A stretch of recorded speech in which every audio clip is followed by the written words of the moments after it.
James Hemings is a figure whose name has drifted into the collective memory of American culinary history only in whispers, yet his impact is unmistakable. He was the enslaved chef who introduced the modern version of macaroni and cheese to the United States and shaped the palate of one of America's most iconic presidents. Born in 1775 on a plantation in Virginia that belonged to Thomas Jefferson, Hemings grew up amid a paradoxical blend of oppression and opportunity. He was the son of Sally Hemings, an enslaved woman who had been forced into sexual servitude by Jefferson, and his father was likely Jefferson himself. This lineage placed James in a unique position. He was both a slave and part of the Jefferson family's inner circle, which afforded him access to education, training, and travel that most enslaved people never received. From an early age, Hemings displayed an aptitude for cooking. Jefferson, known for his love of cuisine and his desire to emulate European sophistication in the young republic, recognized James's talent and began a formal apprenticeship.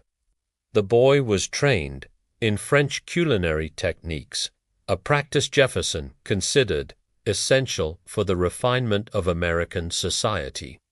By the time he reached adolescence, Hemings had already mastered many kitchen skills: knife work, sauce making, pastry preparation, and the precise art of tempering butter. The turning point in James Hemings's career came when Thomas Jefferson decided to embark on an extended European tour. In 1797, at 22 years old, James accompanied his master and the rest of the Jefferson household to France. The trip was meant to allow Jefferson to observe European culture, learn about agriculture, science, and, crucially, culinary arts. Fariming. It was a rare chance to broaden his horizons beyond the plantation kitchen and to gain hands-on experience in some of Europe's most prestigious restaurants. In Paris, James worked under the tutelage of renowned chefs such as Auguste Escoffier and Jean-Baptiste Viry. He learned how to create delicate sauces, master complex pastry techniques, and manage large-scale catering operations. The European culinary world was a far cry from the humble kitchen of Monticello. It was sophisticated, competitive, and deeply rooted in tradition. Yet Hemings thrived. His skill, humility, and relentless work ethic won him respect among his peers. He even earned commissions to cook for aristocrats and dignitaries, an extraordinary accomplishment for an enslaved man. When Jefferson returned home in 1799, he brought James back with him, but the political climate had shifted. The United States was embroiled in the Quasi-War with France, and Jefferson's political enemies were quick to scrutinize his foreign associations. Despite this tension, James continued to serve as Jefferson's personal chef at Monticello. He became an integral part of Jefferson's household, preparing elaborate meals for guests, including President George Washington, who was a frequent visitor. Hemings's dishes showcased the fusion of French technique with American ingredients, creating flavors that were both sophisticated and accessible. It is here that James Hemings's most enduring contribution to American cuisine emerged: macaroni and cheese. The dish has become a staple in American households, especially during holidays and family gatherings. While variations existed before Hemings introduced his version, he was the first to create a dish that resonated with the broader public. His approach combined the comfort of pasta with the richness of a cheese-salsa combination that appealed to both European tastes and the American appetite for hearty, comforting foods. Hemings's method involved preparing fresh pasta dough from scratch, rolling it thin, cutting it into small tubes macaroni, boiling them to al dente perfection, then coating them in a bechamel sauce infused with cheddar cheese. The result was a creamy, velvety dish that was both simple and elegant.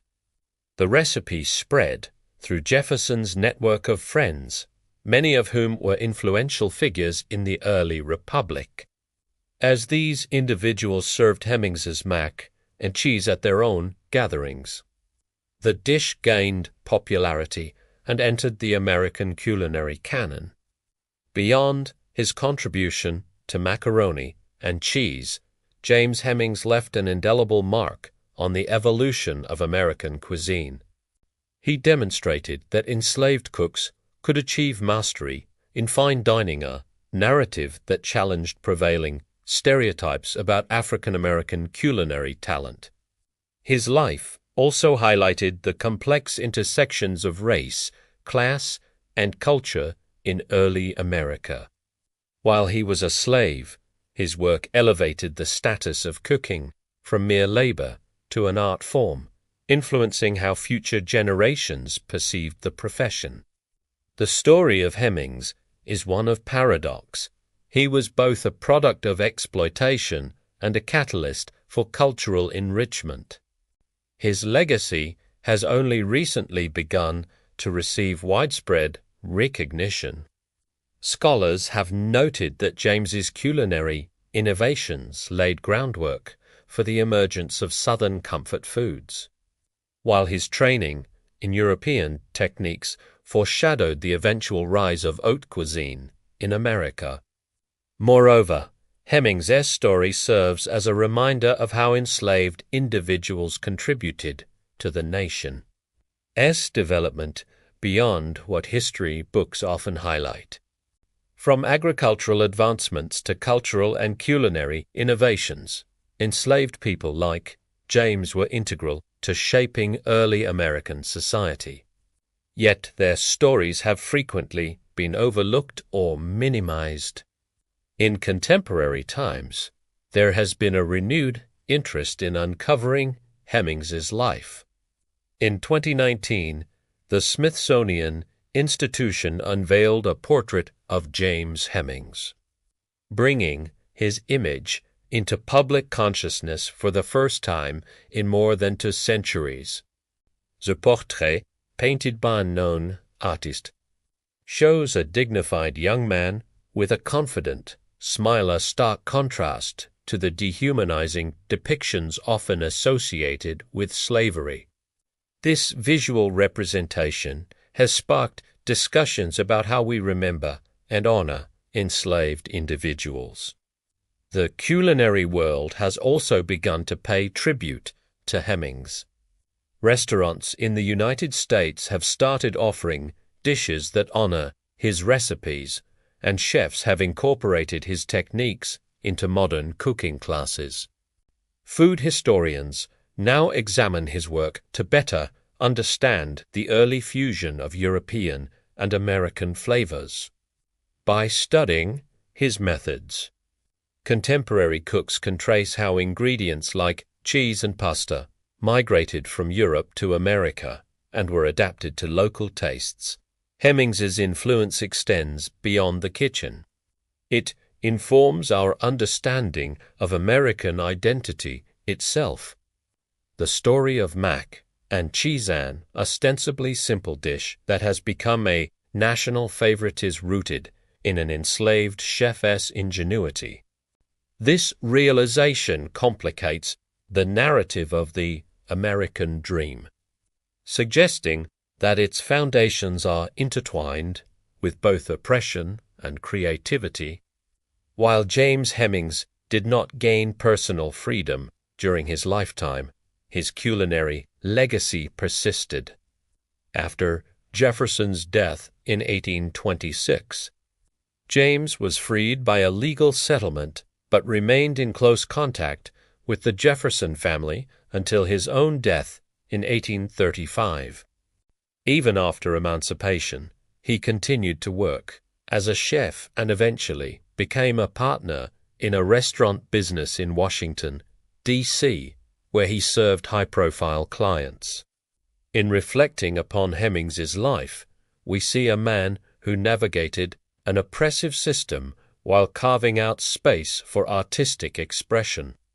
He used his culinary talents to forge connections across social boundaries, offering food that united people from different walks of life.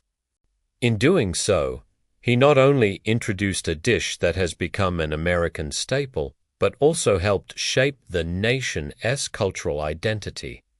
In the modern era, we must acknowledge and celebrate James Hemings not merely as a footnote in culinary history, but as a pioneer whose work bridged continents and cultures. His story challenges us to reconsider how we view the contributions of enslaved people to America's development. By honoring his memory and continuing to study his legacy, we can better appreciate the complexities of our past and recognize the profound ways in which food, culture, and identity intertwine